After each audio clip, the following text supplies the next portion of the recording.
Bismillah walhamdulillah wassalatu wassalamu ala rasulillah.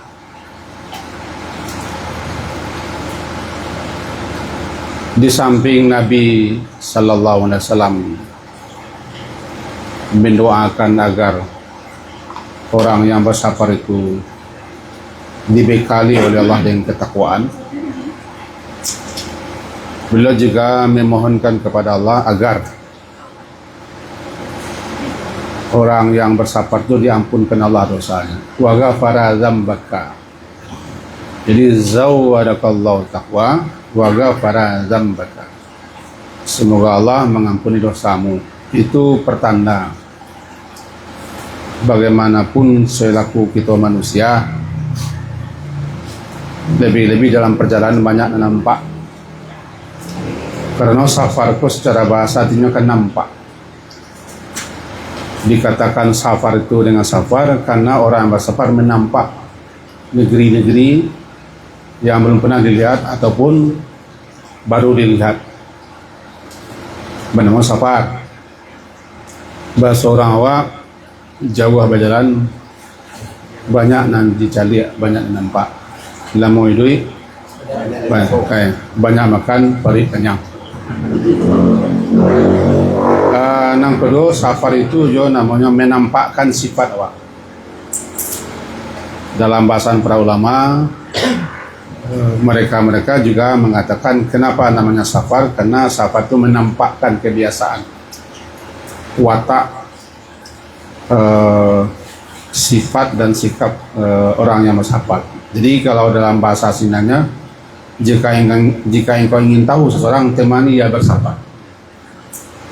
Apabila engkau telah temani dia bersabar, engkau tahu siapa dia sebenarnya. Jadi kalau sekali-sekali busuk bertemu ketika, tidak bisa kita nilai orang. Tapi kalau bersabar, kita adalah menemaninya siang malam. Nampak di situ sianan, ya tidak nabi kan. Sianan suka membenci, sianan egois, sianan tidak mau nolong, macam-macam. Itu makanya ketika orang bersabar haji umrah banyak nampak orangnya asli, bukan karena di Makkahnya, bukan karena di Madinahnya, tapi safar itu sendiri menampakkan orang, nampak saya watak orang. Mudah-mudahan watak asli kita tidak nampak, watak sebenarnya nampak dalam safar itu. Di kata Nabi, ghafara dzambaka, semoga Allah mengampuni dosamu. Karena selagi kita manusia, apalagi dalam perjalanan, banyak hal-hal yang nampak, yang tanduk, termasuk yang cakap. Kamu ingat kata ulama besar tabi'in, generasi setelah sahabat tabi'in. Sahabat adalah generasi yang hidup zaman Rasulullah, bertemu dengan Rasulullah, Islam. Generasi setelahnya tabi'in, bertemu tidak dengan Rasulullah tapi bertemu dengan para sahabat Nabi. Nah, ulama besar zaman tabi'in terkenal namanya Imam Al-Hasan Al-Basri. Beliau menyebutkan begini, aktsiru minal istighfar, perbanyaklah istighfar, fi buyutikum, di rumah-rumahmu, wa mawaidikum, di meja-meja makan mereka, sampai di mana makan, wa majalisikum, di mana saja kamu bermajlis, wa fi turuqikum, di jalan-jalan, wa fi aswaikum, di pasar-pasar, di mana saja. Karena engkau tidak tahu maka tanzilul maghfirah, kapan ampunan Allah itu turun, kita tidak tahu. Kita tidak tahu apa banyak istighfar. Terus banyak istighfar. Di samping itu, istighfar itu kan gunanya sebagai pencuci, penenang, penyejuk. Di samping kita zikir kepada Allah. Jadi kita bersabar kok juga sudah banyak istighfar. Namanya fi turuqikum, di jalan-jalan yang kamu tempuh banyak istighfar. Kenapa? Ya selaku manusia kita tidak bisa lepas terjauh daripada salah, dosa, khilaf, keliru, selesai, tidak sengaja.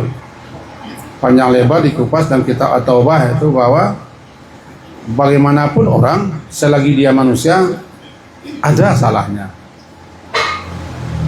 Nah, makanya Allah cinta kepada orang istighfar, cinta orang taubat, karena orang pun menyadari ini masalah. Allah benci, Allah tidak suka, murka kepada orang yang tidak taubat, tidak istighfar, karena orang itu sombong betul, menganggap diri.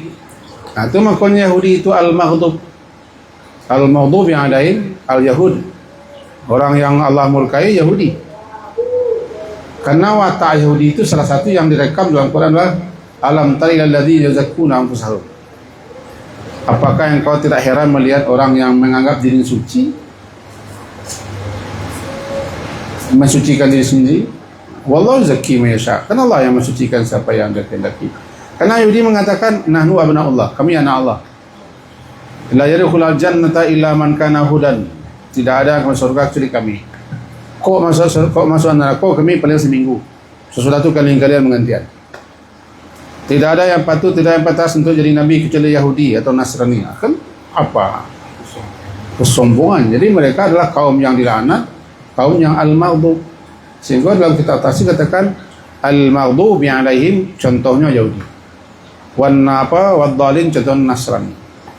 Mudah-mudahan mengenai itu ada ulas kita tambahan kita bahwa langkah baik itu kita di momen-momen tertentu dalam safar kita beristighfar. Apalagi tak bisa kita pungkiri dalam safar itu ada laga. Laga itu kan tidak berdosa. Cuman bagaimanapun kok terpeleset kita istighfar. Dengan berbagai macam istighfar. Semoga berfaedah, ada bermanfaat untuk kita bersama. Itu juga tambahan Ustaz.